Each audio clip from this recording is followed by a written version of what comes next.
दोस्तों, क्या आप जानते हैं कि अंतिम संस्कार भी इन 3 कारणों से कुछ समय के लिए टाल दिया जाता है?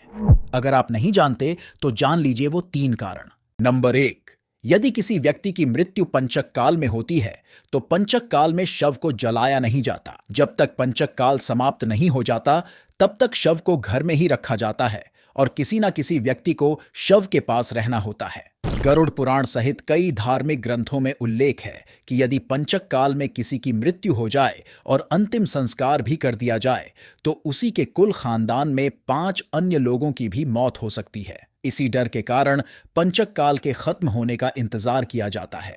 परंतु इसका समाधान भी है कि मृतक के साथ आटे, बेसन या कुशा से बने 5 पुतले अर्थी पर रखकर इन पांचों का भी शव की तरह पूर्ण विधि विधान से अंतिम संस्कार किया जाए तो पंचक दोष समाप्त हो जाता है।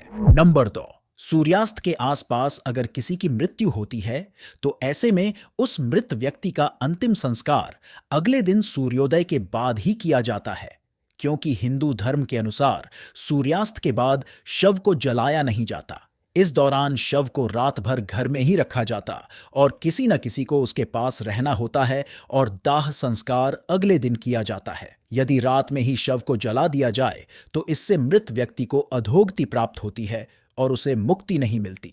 ऐसी आत्मा असुर, दानव अथवा पिशाच की योनि में जन्म लेते हैं। नंबर 3, यदि कोई मर गया है परंतु उसका दाह संस्कार करने के लिए उसका पुत्र या पुत्री समीप नहीं है तो उनके आने का इंतजार किया जाता है।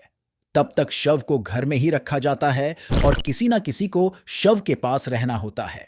कहते हैं कि पुत्र के हाथों दाह संस्कार होने पर मृतक को शांति मिलती है, अन्यथा वह भटकता रहता है।